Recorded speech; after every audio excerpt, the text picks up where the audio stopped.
Salut sportifs à toutes et tous et bienvenue dans votre mag Plateau Foot Europe. Et c'est l'heure où le foot européen prend le pouvoir sur Sport FM. Liverpool fonce, City et Arsenal glissent en première ligue. Ailleurs, le Bayern et le Barça imperturbables alors que le Napoli sent le souffle de l'Inter Milan. Pendant ce temps, l'OM renaît et redevient dauphin du Paris Saint-Germain. Nous faisons le décryptage dans cette émission. La Ligue des Champions et la Ligue Europa sont de retour cette semaine pour la 4e journée de cette compétition. Ça parle également du Ballon d'Or 2024. Oui, Rodri et Bonmati, sacré mérité ou pas, les spécialistes tranchent sans langue de bois. Vous aussi, vous aurez l'occasion de vous prononcer sur le sujet de votre choix au 92 03 60 31 97 24 26 26, numéro 893 de PFE. Restez branchés sur la 91.9. On vous retrouve d'un instant à l'autre. Ça parle foot européen et c'est le moment. Roméo Mileko, bonjour à vous et merci d'être des nôtres ce matin.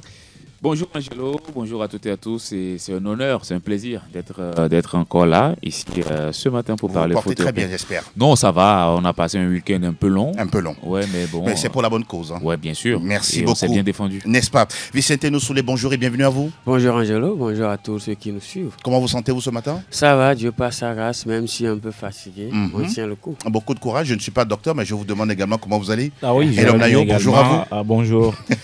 Vous revenez de Bahamas? Ah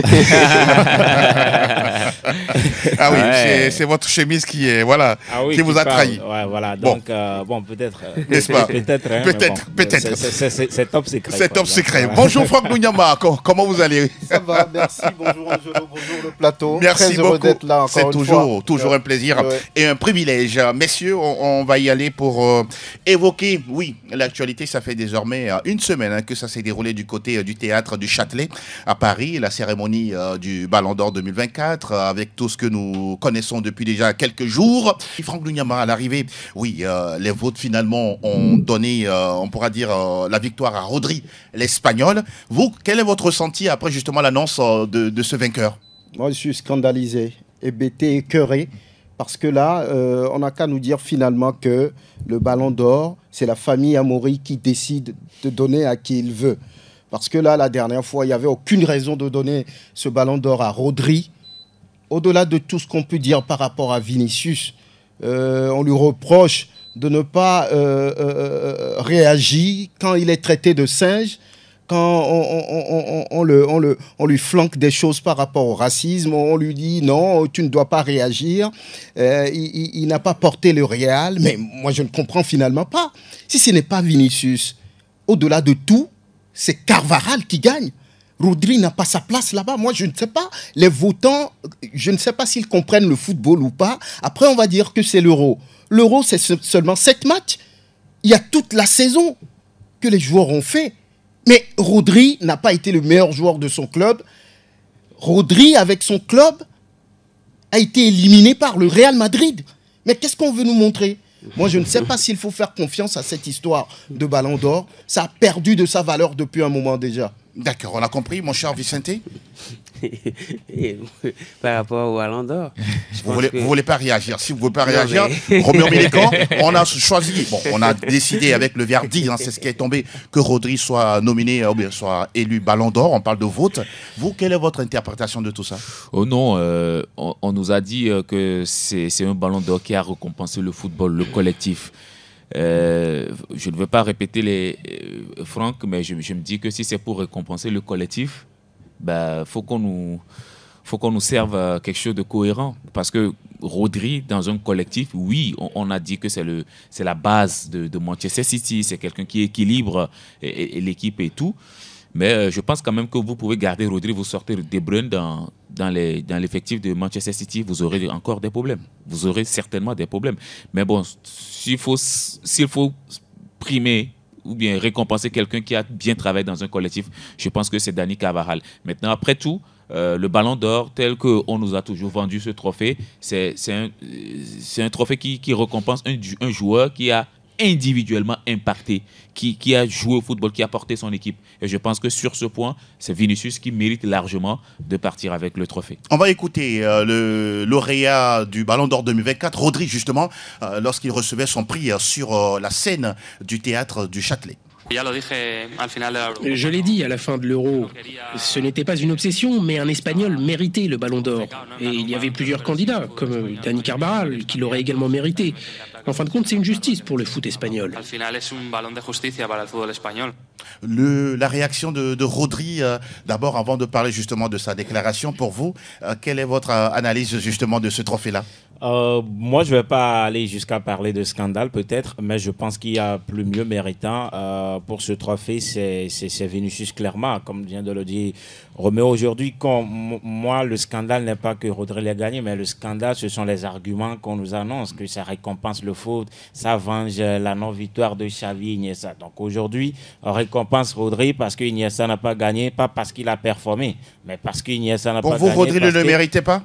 Moi, ce Ballon d'Or, il peut l'avoir. Ce serait plus logique, par exemple, l'année dernière pour Rodri de remporter ce trophée. Mais cette saison, je pense que Vinicius a bien fait quand on parle de la victoire du collectif. Donc pour vous, c'est Vini qui le méritait? Qui le méritait. La Très victoire bien. du collectif, c'est le trophée qu'ils ont gagné à l'Euro. C'est ça le trophée du collectif. Le Ballon d'Or n'est pas là pour récompenser le collectif. Quand Rodri l'a pris, on ne l'a pas mis, en tout cas, dans la chambre, je ne sais pas, de la sélection espagnole ou dans l'armoire de la sélection espagnole pour dire que la sélection a remporté le Ballon d'Or. Non, c'est Rodri seul qui part avec. Si tu ne l'as pas mis dans son armoire. Donc quand on me parle de la victoire du football du collectif, j'ai l'impression que ceux qui aujourd'hui ont les rênes de cette récompense perdent eux-mêmes l'essence même de ce trophée. Ce sont nos confrères. On parle de 100 premiers pays au classement FIFA.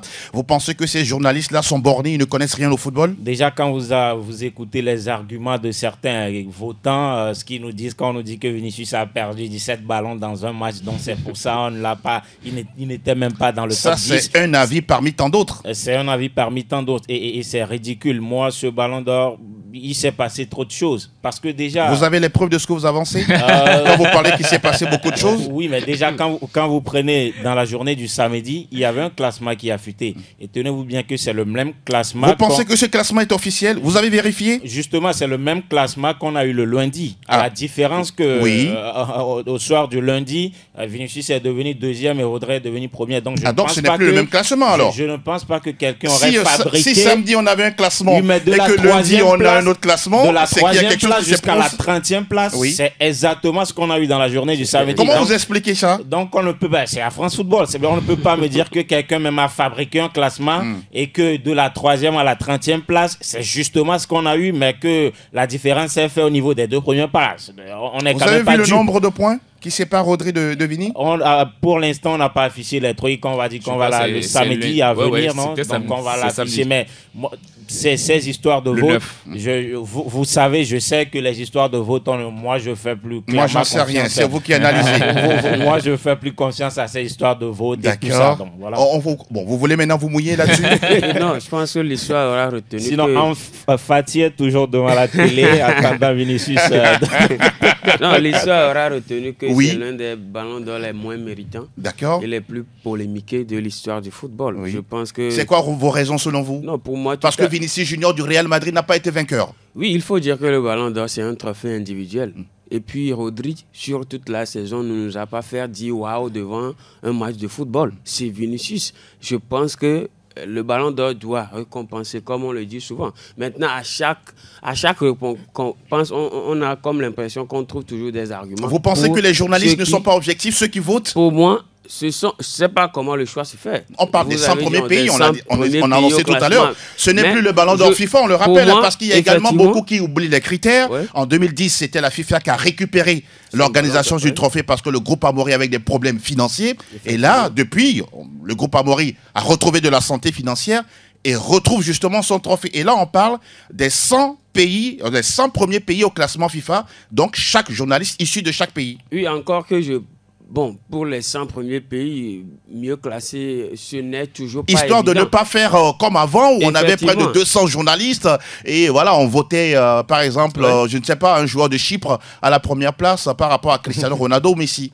Oui, encore que ce n'est pas évident que la lucidité soit au rendez-vous. Donc ce sont des journalistes qui ne connaissent pas le football. On peut le dire. D'accord. Oui, on peut le dire. C'est bon, vous avez terminé. On peut le dire sans langue de bois. Bon, de toutes les façons, ce sont vos analyses. Moi, j'ai vu des votes moins lucide. Oui. Et puis voilà, ça se comprend que Oui. Rodri ait ce ballon d'or. Mais Rodri même était étonné Ah qu'il bon? ait ce trophée. Il vous Moi, l'a je pense dit? que... Non, il ne me l'a pas dit, mais on le sent. Oh là là, Et puis, vous êtes il devenu sait- psychologue Non, maintenant. Et puis il sait bien Parce qu'il que ne Vini, mérite pas votre vraiment. club, le Real Madrid, Non, n'a pas quand gagné on voit- le ballon d'or. Vous Non, trouvez que Rodri quand a été on étonné voit- de remporter ce Quand on trophée? voit ce que Iniesta a fait pour le football, quand on voit ce que Xavi a Oui. fait au Mondial 2010, quand on voit un peu ce que un certain Eto'o, je peux le dire par exemple, a fait pour En le football, 2006, oui. et que Rodri aujourd'hui gagne un trophée qu'on appelle Ballon d'Or. Pour vous, devant c'est Vinicius extraordinaire. Junior. Oui, Je mais pense pour que Iniesta, Xavi, c'est c'est- parce c'est- qu'il c'est était tout aussi, simplement exceptionnel. Exceptionnel. Avec Cristiano Messi, donc c'était pas facile. D'accord.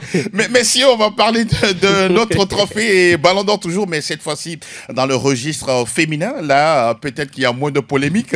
On va écouter Aitana Bonmati, l'Espagnole.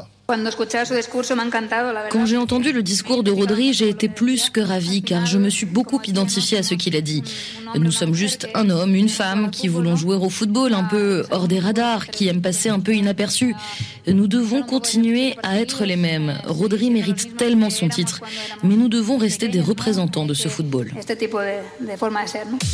À ce niveau-là, bon, Bonmati, voilà, il n'y a pas de critique, hein, c'est mérité. Oui, au niveau de la récompense féminine depuis quelques temps, passant pas pour Théâtre, actuellement, je pense que c'est amplement mérité. Même s'il avait une concurrente, je pense que c'est mérité. Après, sur le classement en général, on peut trouver à dire, hein, mais bon, au niveau de la lauréate, je pense que c'est pas aussi scandaleux qu'au niveau des garçons. Très par bien. exemple. Mon cher Roméo. Non, franchement, moi je pense qu'il y a encore polémique à ce niveau Ah, aussi. d'accord, allez-y. Ah oui, parce Allez-y. que Aitana Bonmati, certes, mais ce n'est plus les mêmes performances. Je ne sais pas, hein, mais peut-être que on ne demande pas à la joueuse de revenir sur peut-être ses performances de la saison dernière, mais Ouais. quand vous prenez Paraluelo, sa coéquipière au FC Barcelone, Exactement, qui était présente à la qui était cérémonie. présente à la cérémonie, cette saison, c'est phénoménal, c'est Elle a extraordinaire. terminé 4e, non? Non, troisième. Troisième. Et je crois que c'est l'anglaise Sacha, qui doit venir en deuxième position. Sinon, bon, Paraluelo, moi, sincèrement, je pensais quand même qu'elle allait quand même gagner ce trophée. Sinon, on nous dit que cette saison, c'est un trophée qui récompense les joueurs qui ont porté un collectif. Elle a porté le collectif barcelonais. Elle a très bien travaillé avec ses coéquipières. Et je ne sais pas pourquoi.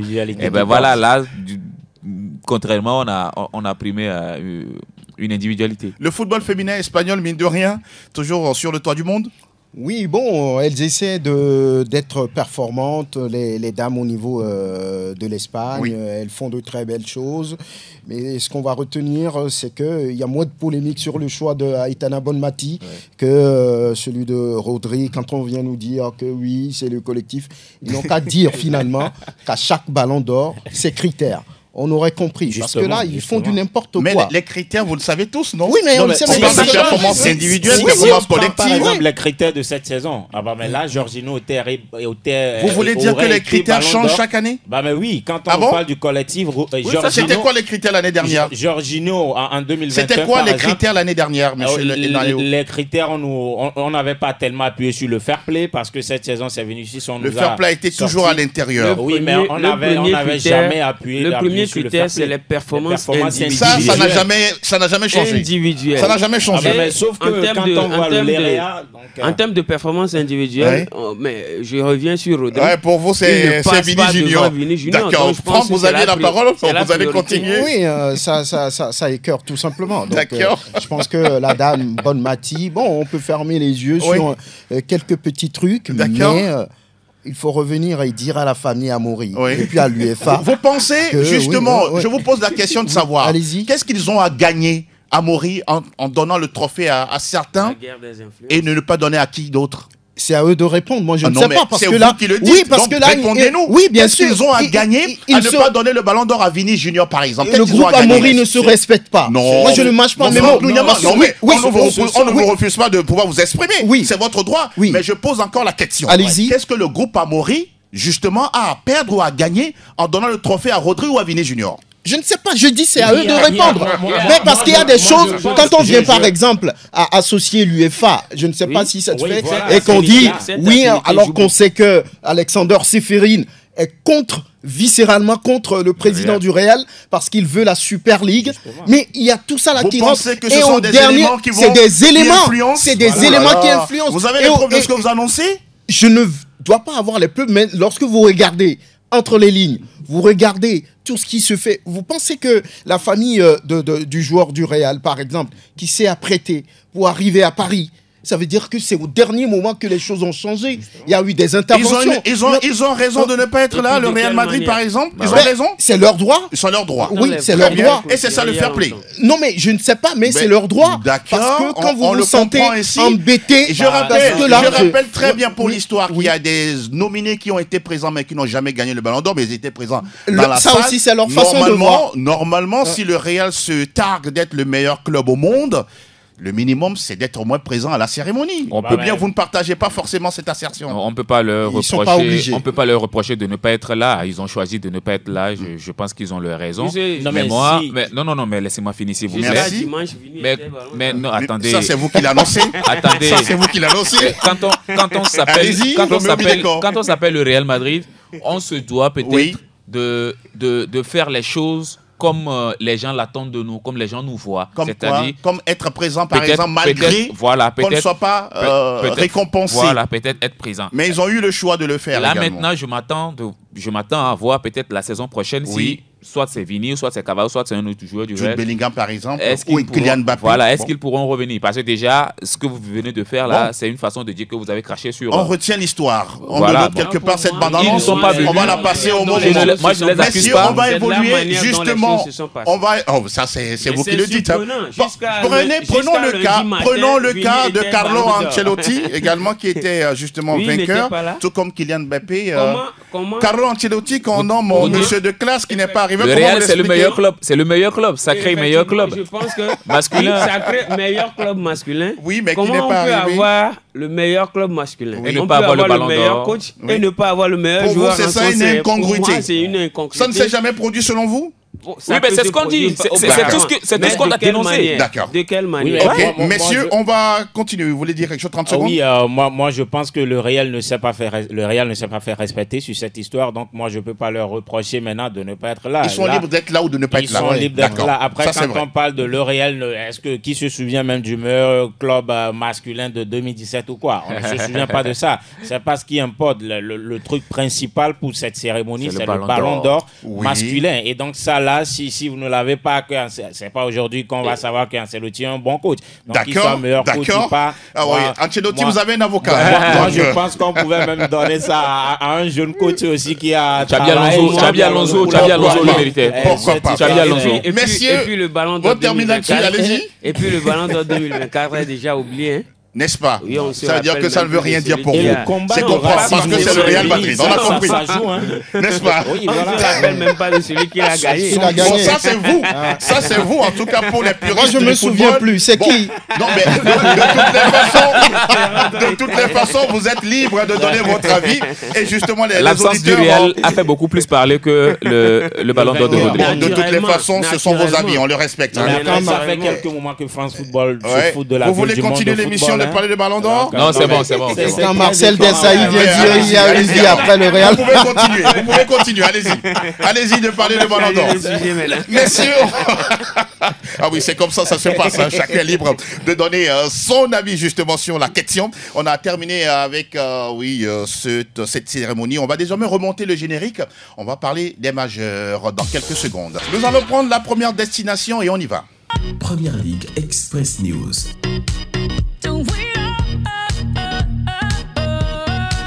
Nous évoquons le 10e épisode de Première Ligue anglaise avec cette équipe de Liverpool qui continue à faire un très très bon parcours, sinon un meilleur début de saison depuis le début de l'histoire justement de cette formation en Première Ligue. Oui, victoire en 10 matchs. Arne Slot, mine de rien, trace son chemin. Il a un destin différent d'un certain Jürgen Klopp. Hein. J'aurais aimé que Noël soit là ce matin. Bon. Mais voilà. Vous le retrouverez très bientôt. Non, je sais que là où il est, il m'écoute et il va en prendre pour son compte. Non, mais non, on n'est pas là pour régler des comptes, s'il vous plaît. Ce monsieur, il est. C'est pas une question de ballon d'or. Non. Allons-y. Non, mais je pense quand même que Arne Slot mérite quand même qu'on lui jette des fleurs déjà dès ce début parce que revenir face à cette équipe de Brighton là en deuxième période et tout renversé. Ce n'était pas évident, ce n'était pas... franchement, moi je ne les voyais pas venir. Je me disais que si ce match pouvait bien terminer, ce serait peut-être un match 1-0 pour Liverpool. Mais après, il y a un Mohamed Salah XXL cette saison qui répond bien, qui à ma foi, comprend trop bien le dispositif dans lequel Ancelotti dans lequel il veut le mettre. Mais il n'a pas toujours été prolongé. Hein. Ça reste un quid au niveau de Liverpool. Bah oui, mais je pense quand même que la saison sera longue. Et il peut changer d'avis à tout moment. Et si vraiment Ancelotti continue toujours pas à lui donner assez de confiance, je pense quand même que ce ne sera pas compliqué de convaincre l'Égyptien. Et ce qui est surprenant, oui, ça reste 2 surprises au niveau de la Première Ligue, Vicente. C'est City qui perd sur la pelouse de Bournemouth. Je crois que ça doit être la première défaite de City cette saison en championnat. Oui, la toute première défaite de City cette saison, on l'attendait depuis cette défaite, puisqu'on savait que... Ah ben vous l'attendiez? En fait, ce n'est pas surprenant, je veux dire, puisque on sait que déjà City manque de 2 hommes forts, Rodri et De Bruyne, qui sont quand même des hommes forts du milieu de terrain. Il faut ajouter le ballon d'or. Merci de le rappeler. Du milieu de terrain de Pep Guardiola, et Pep Guardiola en est conscient. Que voilà, il a perdu quand même 2 de ses piliers. Et donc, on l'a senti plusieurs fois dans le jeu de Manchester City qui, auparavant, déroulait sur tout adversaire. Et maintenant, je pense que cette défaite va peut-être faire du bien à Man City. Ça va leur permettre de se relancer, puisqu'il fallait cette défaite pour vraiment ouvrir les yeux de Pep sur certains manquements au sein de cette équipe. Il faut quand même dire que c'est un Gundogan avec un pied qui est revenu. Hein. Oui, c'est vrai que Man City a toujours fait office du meilleur club de la Première Ligue depuis quand même 5-6 ans.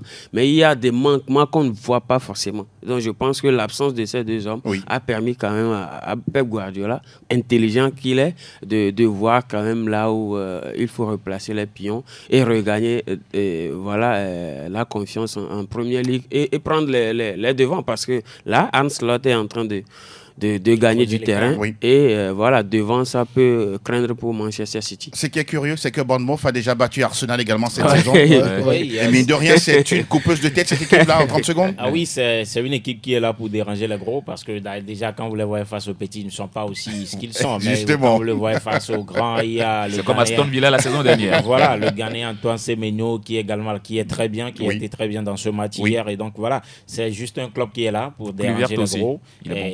Et voilà, ce qu'ils ont fait hier, c'est exceptionnel. Après City, je pense que le problème aussi, c'est que Guardiola n'arrive souvent pas à impliquer tout son effectif. Ça fait que quand on a des blessés, quand on lance d'autres nouveaux joueurs... surtout issus du centre de formation. Voilà, c'est difficile y en a plein, en tout cas. De changer, de sortir des joueurs de son 11. Maintenant qu'on a des blessés, c'est difficile de trouver l'alchimie. Mais bon, j'espère que d'ici là, il va le trouver. Pour moi, il prépare son équipe à tel enseigne qu'il ne s'adapte pas aux changements qui sont... chacun a sa formule. Qui interviennent. Chacun a sa formule. Il y a également Arsenal. Newcastle qui a justement fait la peau à Arsenal. La deuxième défaite des Gunners. Franck, ça craint pour les Gunners? Ouais, lorsque vous perdez des points comme ça en chemin, pour aller chercher... Ça fait quoi, 2 défaites déjà? Pour aller chercher la Première Ligue, c'est pas évident. Donc, alors que les autres, comme Liverpool... essaie d'être clean. Donc Arsenal a des difficultés. Lorsque vous regardez ce match-là, ils n'ont pas montré grand-chose. Je ne sais pas si c'est l'absence de Odegaard qui gêne toujours, parce qu'on sent quand même son absence sur les créativités, sa capacité à créer des choses pour faire avancer cette équipe. Donc les autres n'arrivent pas à être dans le jeu, dans la vision, et ça manque de petits détails pour cette équipe à faire la différence. Donc, un but marqué depuis, on va dire, la 10e minute, et ils ont été incapables de revenir. C'est compliqué pour Arsenal. Je pense même la saison dernière, à ce moment-ci de la saison, ils étaient mieux. Donc, c'est compliqué. La bonne nouvelle, c'est que Arteta n'a pas un crâne d'œuf, il a beaucoup de cheveux. Ah bah oui, tant mieux. Mais je pense quand même qu'Arsenal, ils ont un peu forcé le retour de Bukayo Saka. Parce que déjà, Odegaard manquait. Et si Saka aussi doit manquer, défense, ça va. Saliba n'est pas encore revenu. Et Gabriel qui est blessé dans le match précédent. Vous voulez dire qu'ils ne sont pas prêts pour ce championnat? Non, ils sont prêts. Ils ont toujours été prêts. En tout cas, ils étaient toujours comme ça la saison passée, et ils nous ont montré de très belles choses.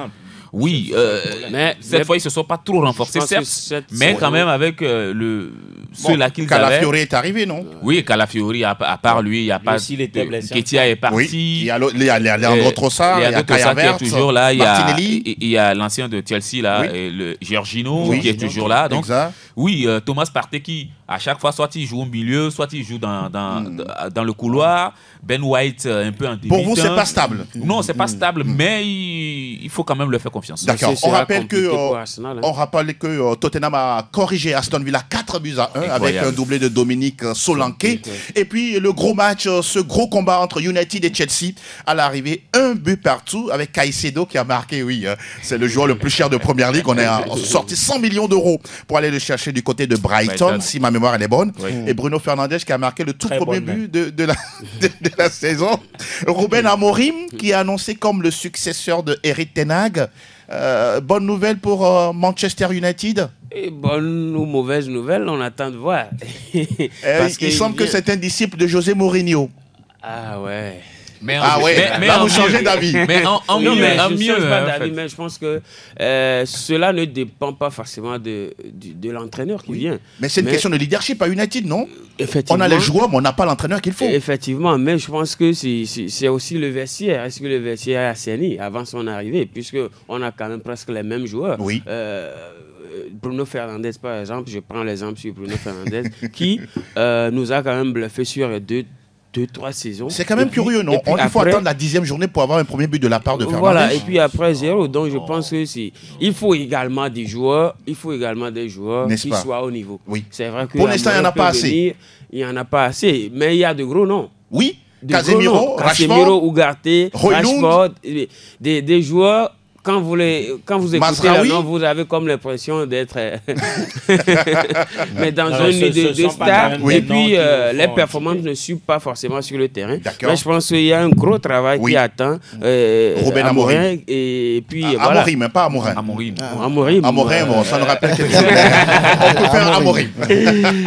Mais il est conscient de la tâche qu'il attend quand même. 10 secondes, si vous permettez 10 secondes sur Manchester United, on a tendance à oublier certaines choses. Je pense que Manchester United fait partie des clubs qui marquent beaucoup plus sur des aspects de jeu, c'est-à-dire au moins sur les coups de pied arrêtés. Ça fait très longtemps que Manchester a perdu cette valeur-là. À cause de quoi? À cause de l'absence de Luke Shaw. Luke Shaw, c'est l'homme, c'est un peu le Di Marco de Manchester United. Avec son pied droit, son pied gauche, il est très bon des deux pieds. C'est quelqu'un qui envoie beaucoup plus de centres et qui aime beaucoup les jeux des dédoublements et tout. Ça fait un certain moment que Manchester a perdu cette valeur-là. Et bon, la faute à qui? Au propriétaire ou au manager? Je pense quand même que la faute est un peu au joueur aussi, est parti très longtemps. Il n'est toujours pas revenu de sa blessure. On a tout forcé pour l'amener à l'Euro, mais ça n'a pas donné. Exact. Après, il n'est pas encore revenu dans de meilleures conditions. Donc, je pense quand même qu'il y a cet aspect-là qui manque aussi dans le jeu, mais peut-être Amorim peut apporter ça. On rappelle que Liverpool est devant avec 25 points, 23 unités pour City. Nottingham Forest, de certains Espirito Santo, est 3e avec 19 points. On va en parler la prochaine fois. Et Chelsea, votre Chelsea, est dans le top 4 actuel. 4e. Chacun sera à sa place, n'est-ce pas? United est 13e au classement avec 12 points. Erling Haaland, meilleur buteur du royaume, 11 buts, 8 pour le duo Mbeumo et puis Wood de Nottingham Forest. La satisfaction cette saison, le Camerounais Mbeumo. Mbeumo, oui, du côté de Brentford. Exactement. On va parler justement d'un autre championnat, là où, oui, ça part là. Willkommen zum Total Bundesliga. Total Bundesliga. Le Bayern était attendu pour voir exactement ce qu'il pouvait faire à la maison. En tout cas, le Bayern a déroulé simplement. Oui, le Bayern n'a pas raté l'occasion. 3-0 face à Union Berlin. Et il fallait enchaîner les victoires pour se remettre en confiance après les faux pas connus en Ligue des Champions. Donc les hommes de Vincent Kompany ont fait le travail. Un doublé du Prince Harry et puis un but du Français Coman. Est-ce à dire, Franck, sans langue de bois, que le Bayern, cette saison, va remporter le championnat? Pour le moment, ils sont en tête, mais il leur manque des choses. Surtout pour Harry Kane. Voilà, surtout pour lui. Lorsque vous regardez les performances de ce club, oui, c'est un jeu porté vers l'avant. Maintenant, il n'arrive pas à gérer tout de suite un club qui est bien organisé, qui part sur des comptes rapides. Donc ça j'allais dire, engendré des buts. Donc le Bayern n'est pas totalement rodé comme on le connaît. Donc difficile de se prononcer, mais ils ont quand même les moyens d'être champions. Même si c'est Vincent Kompany sur le banc. Je pense que l'absence aussi de Moussiala entre-temps a beaucoup perturbé cette équipe. Là, il est revenu, on l'a vu, il a pris les choses parce que c'est le joueur autour duquel tout tourne depuis 2 saisons. C'est lui qui organise tout devant et bon, entre-temps, il n'était pas là et ça a vraiment causé du tort à cette. Donc Harry Kane peut déjà rêver du titre. Oui, il peut déjà rêver du titre pour le sauver de ces histoires de malédiction, tout ça. Donc vivement, je l'espère qu'il le gagne. C'est ce que vous souhaitez pour lui. Oui, vivement, que pour lui en fait. Que pour lui. Les autres, ils sont déjà habitués. Les autres, ils sont déjà habitués. Coman, je ne sais pas, on ne peut même pas compter. Kimmich et tout ça. Donc peut-être pour Kane et au lycée. D'accord. D'ailleurs, le Bayern, il y a également la réaction de Leipzig ou non. Que s'est-il passé avec Leipzig? Non, Leipzig a perdu. Ils ont perdu après les 2 dernières journées compliquées pour les jaunes et noirs. Le Borussia Dortmund a réagi face à cette équipe. À la maison. Oui, face à Leipzig 2-1. C'était vraiment pas attendu de la part des jaunes et noirs parce que sur les 2 dernières semaines, ils ont souffert. Exactement. Même le Real est passé par là. Voilà, ils ont su réagir 2-1 et ça doit leur faire du bien. Et on parle également de la promenade de Francfort devant Bochum. Ils ont mieux fait que le Bayern même 7-2. Quartier libre. Et Omar Marmouche. Oui, il a marqué une seule fois. C'est quand même une surprise. Lorsqu'on connaît l'Égyptien, il a marqué juste une fois dans cette balade-là. 7-2 pour Francfort et Leverkusen, qui a buté sur Stuttgart. 0 but partout. C'est rare. C'est rare. Ça fait pas du bien à cette équipe-là. En même temps, c'est Stuttgart. Une équipe aussi depuis 2 saisons qui essaie de faire de bonnes choses. Pas mal. Qui est privé désormais de Guirassy. Mais bon. C'était un sacré client en face. Mais ils ont su gérer Stuttgart ce déplacement-là pour partir avec 1 point face aux champions sortants. Mönchengladbach n'a pas fait de cadeau à Werder. Balayé 4-1 à l'arrivée. Il y a 0 but partout entre Fribourg et Mayence. Offenheim s'est incliné devant Saint-Pauli. C'est quand même bizarre, mais c'est le football. 0-2. C'est le football 0-2.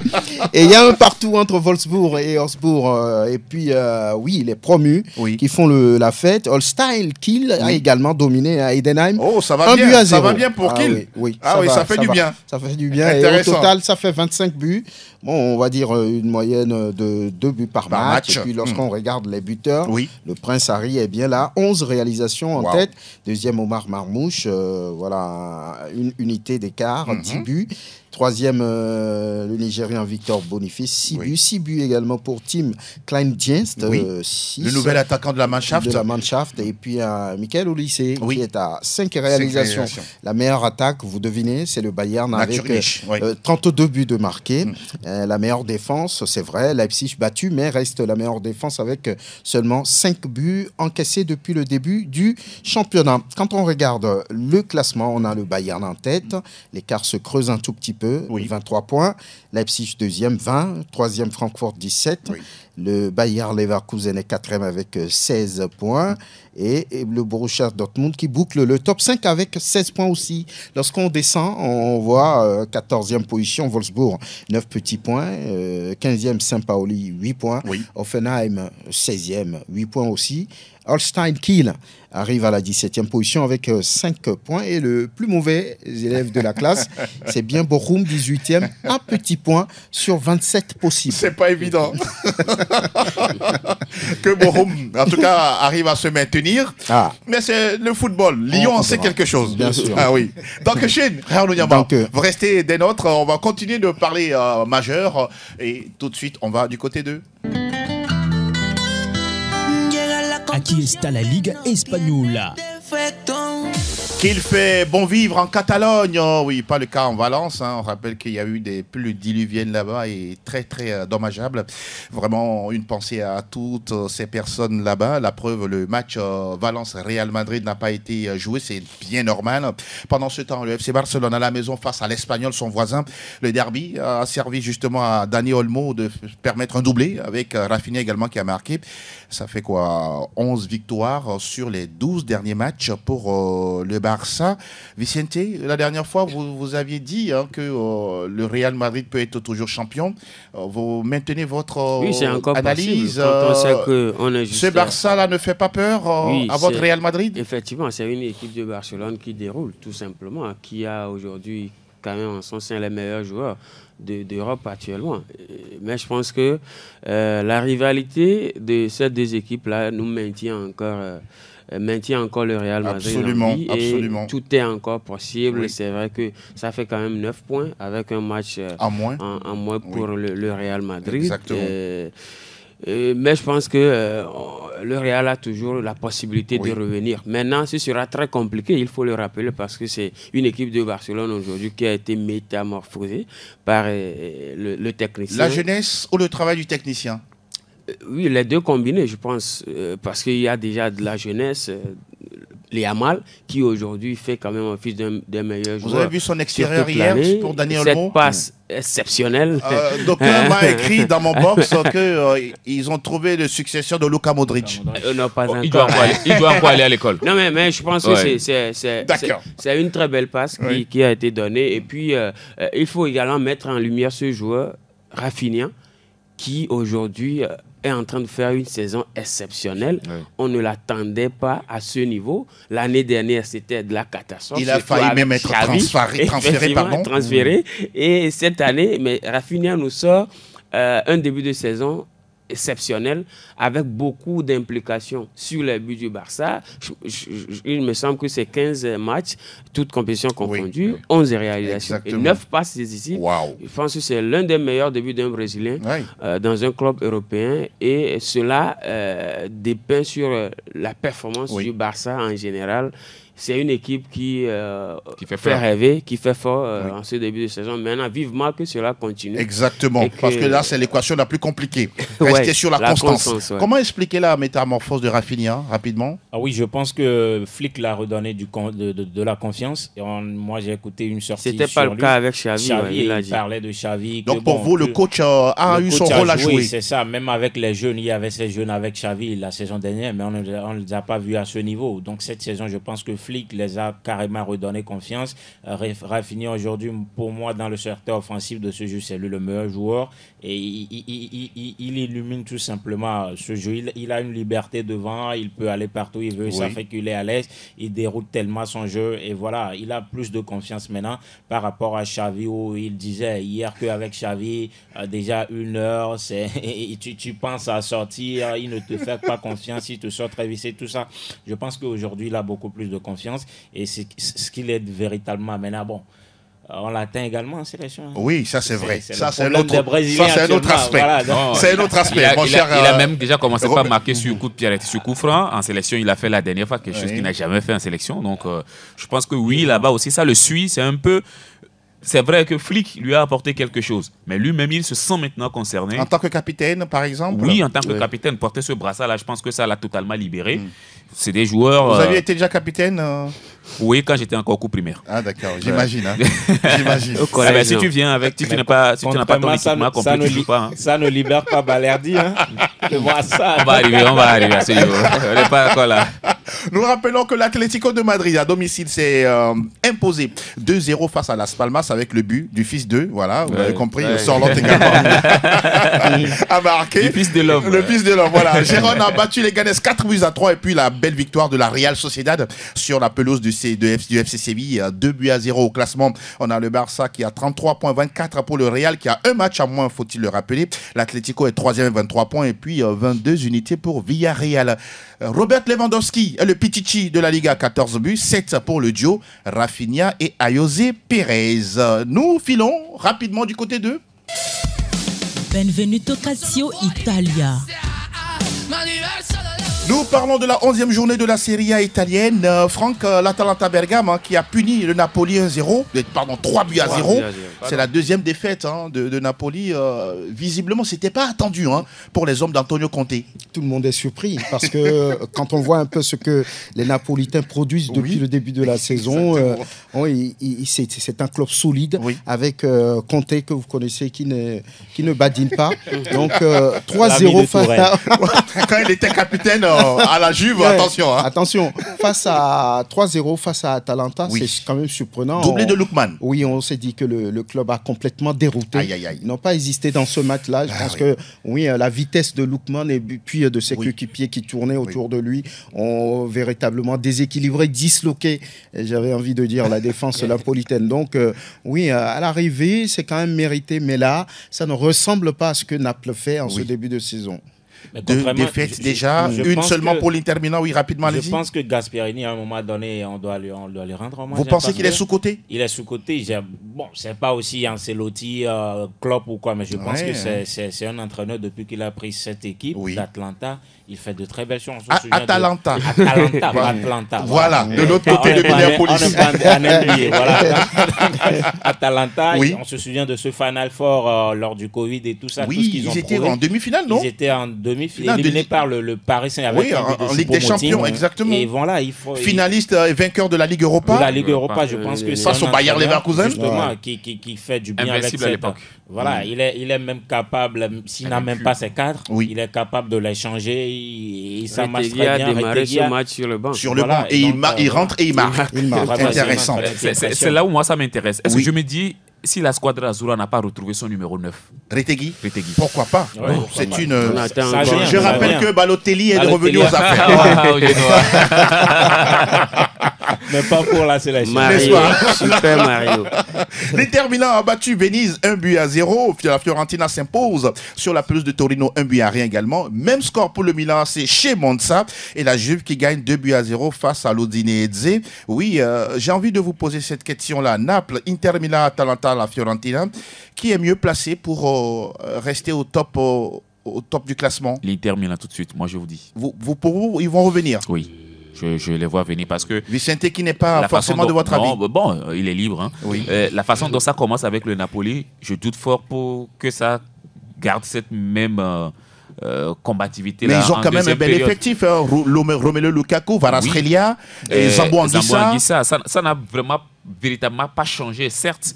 Mais c'est un peu une question de constance aussi. D'accord. Quand ça va commencer par cogner, quand ça va commencer par tirer la langue. Et ils n'ont pas de coupe européenne, Oui, mais après tout, on a vu des clubs qui n'ont pas joué. Notamment Marseille. Mais qui n'ont jamais fini champion. C'est ce que je voulais dire, mais je me suis dit. Non, ils ont les armes pour lutter. Oui, les Napolitains, ils ont les armes pour lutter face à l'Inter qui semble être le club le plus expérimenté pour aller chercher encore le Calcio, le titre de champion. Mais Naples avec Conte, il faut leur faire confiance. Pourquoi pas? Ça peut arriver dans une saison de connaître ce genre de débâcle. Mais après... c'est des joueurs qui ont quand même l'étoffe pour rivaliser. On rappelle que Naples est devant, 25 points, 24 pour l'Inter, 22 pour le duo Atalanta et Fiorentina. Retegui, meilleur buteur avec 11 buts, 7 pour Thuram et puis 6 pour Ademola Lookman. Le dernier majeur. Total Info Ligue 1. Info Ligue 1. Le 10e acte de la Ligue 1 avec la belle victoire de Marseille 2-0. Pardon, 2-1. 2-1. On aurait aimé 2-0. Et la phrase qui sort, elle est celle-ci, messieurs, à qui veut justement l'analyser, Désirbi, qui dit je me sers des vidéos de Vinny Junior pour montrer à Greenwood comment défendre en étant attaquant. Il n'utilise pas la vidéo de Rodri par hasard? Non, je pense que pour moi, c'est une très bonne chose de le faire parce que Vinny, par exemple... Vous avez fait fort. Il faut dire que Vinny, c'est vrai que c'est un joueur qui se projette beaucoup, qui élimine, qui provoque, mais défensivement également... il fait du très bon boulot dans cette équipe du Real Madrid. Je ne sais pas si c'est les discours de Carlo Ancelotti qui le permettent, mais j'ai comme l'impression que c'est un joueur qui apporte beaucoup, qui aide beaucoup la défense et qui joue beaucoup avec Mendy, qui joue en complicité avec Mendy, surtout quand il faut défendre. Et je pense que, bon, par rapport à Greenwood, je ne sais pas si c'est le meilleur exemple, mais il a marqué même hier. Mais l'essentiel à retenir, c'est que Vini défend bien. Exact. Et puis, il faut le montrer. Et qu'il reste un exemple aussi. On veut dire juste à Mason Greenwood de continuer à travailler parce que c'est quelqu'un, quand il perd le ballon, il devient nonchalant. Exactement. Il ne met pas le pressing sur le porteur. Donc, je pense que ça a été un problème entre lui et le Danois qui est arrivé. Le nom m'échappe. Højbjerg, qui lui demandait, mais monsieur, il continue de marcher. Donc, c'est pour lui dire tout simplement de prendre un exemple sur Vini, n'est-ce pas, qui, au-delà du fait d'être attaquant, par ses mouvements, ses appels, ses déplacements, qui évolue dans le même registre. Justement. Exactement. Donc, et puis il a bien fait de ne pas lui montrer les vidéos de Messi quand il était au PSG. Hein. Ah oui, ça c'est autre chose. Il ne défendait mais là au PSG, le Messi n'était pas dans ce registre-là aussi. Non, pas dans le registre en fait, mais défensivement parlant. Défensivement, surtout ça. Surtout cet aspect. Si on doit parler, on va évoluer. Mais si on va évoluer. Je pense que Deserbi aussi doit revoir à un moment donné sa copie. Si vous ramenez aujourd'hui la vidéo de qui je ne veux pas donner le nom peut-être d'Antonio Conte. Je sais pas.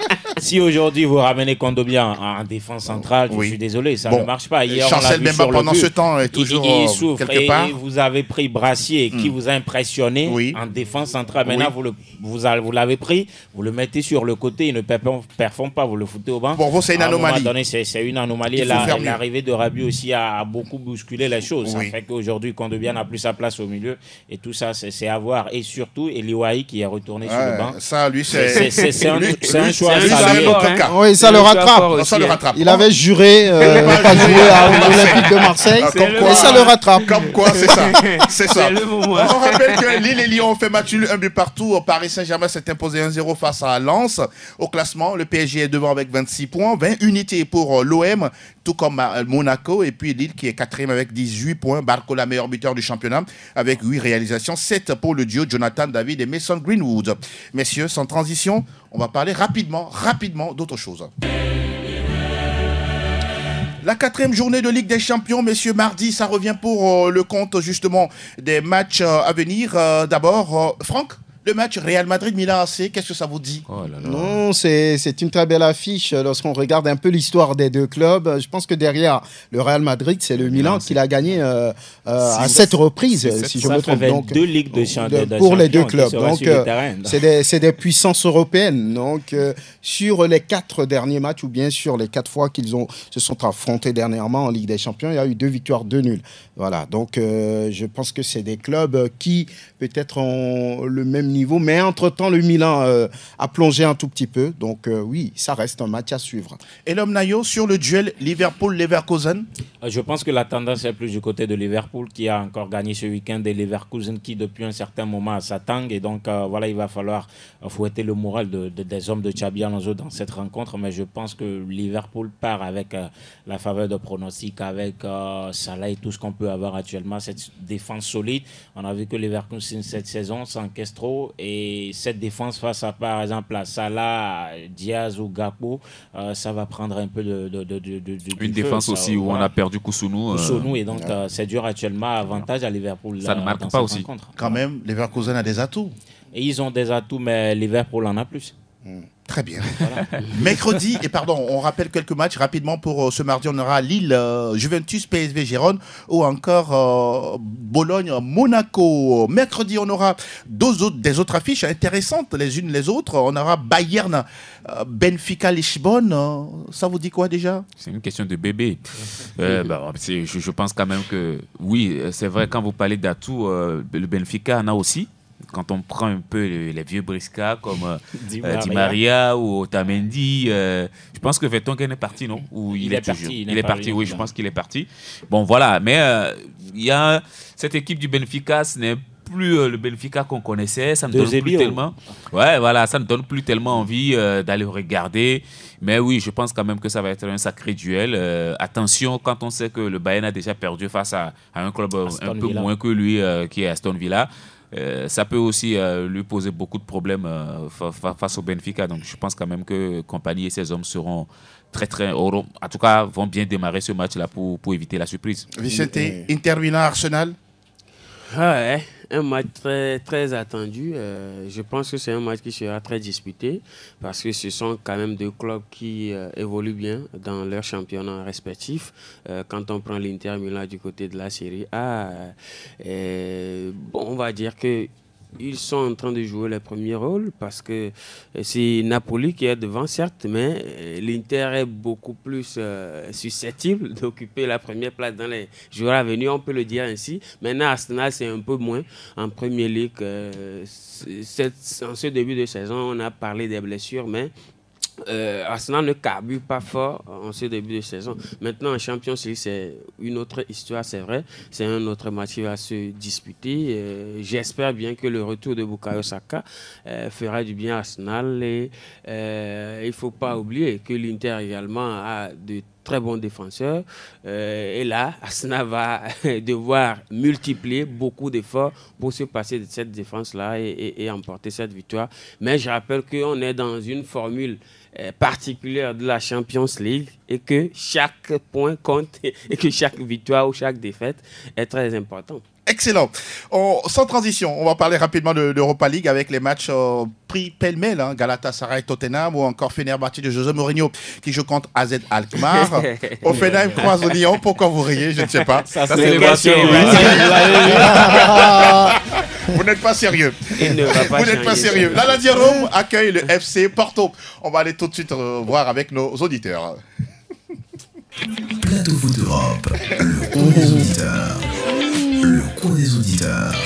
Allez, on vous donne la parole désormais, auditeurs, pour justement vous mouiller et donner vos avis et commentaires. Bonjour, vous êtes là?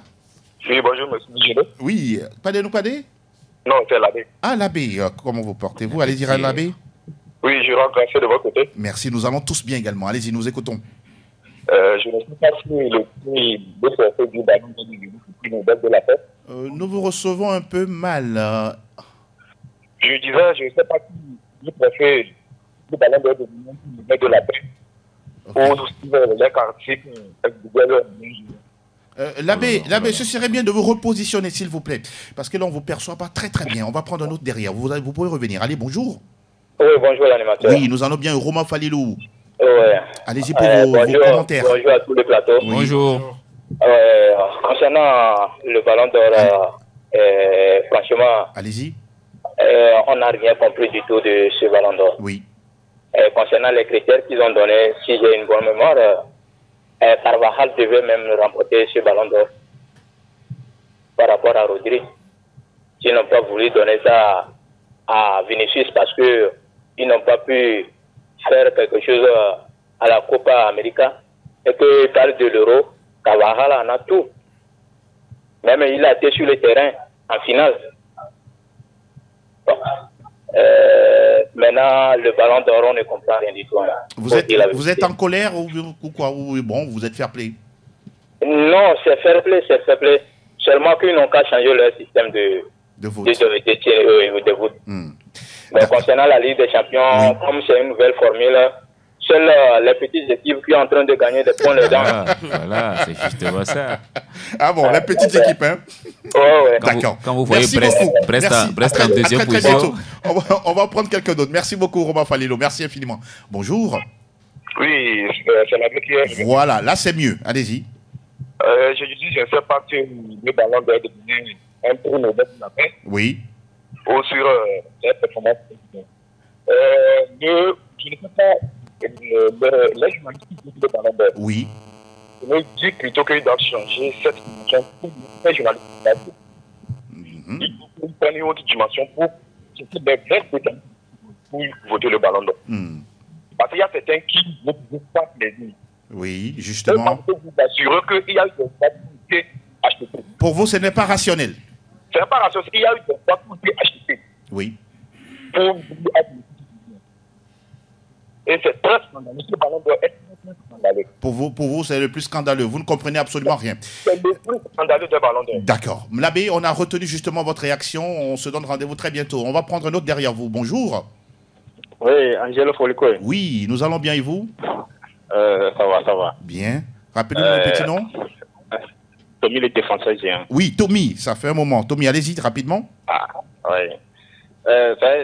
Cette année, le ballon d'or, là, il y a trop d'incompréhension. Vous n'avez rien compris. Vous vous rappelez en 2018 Oui. On nous a fait croire que c'est parce que c'était à quitter l'Espagne qu'on a donné ça à Modric. Alors que s'il fallait donner à une autre personne que Modric, c'était Varane qui était au top. Oui. Mais cette année, comment on peut expliquer que... Comment vous comprenez ça? Pour vous, c'est quoi la compréhension au fond, rapidement? J'ai envie d'écarter la piste du racisme, mais il n'y a pas d'autre explication. D'accord. C'est simple et précis. En tout cas, merci beaucoup, Tommy. On se donne rendez-vous très très bientôt pour parler d'autres sujets. C'est bien terminé pour aujourd'hui. On va faire le tour de table pour saluer des personnes chères à nous. Et l'homme Nayo, à vous d'abord l'honneur. Ah oui, je salue tous ceux qui nous ont suivis et je salue également nos amis du côté de Minneapolis. Ah, sûrement. Il va nous entendre, il va nous appeler très bientôt. Tu n'as pas le visa par Mon hasard? cher Vicente Noussoulé. Je salue tous ceux qui nous ont suivis. Oui. Je souhaite particulièrement un joyeux anniversaire à une amie qui s'appelle Gentil Akbabli. Gentil Akbabli. Joyeux anniversaire à vous. Que du bonheur. Ah oui, elle est gentille.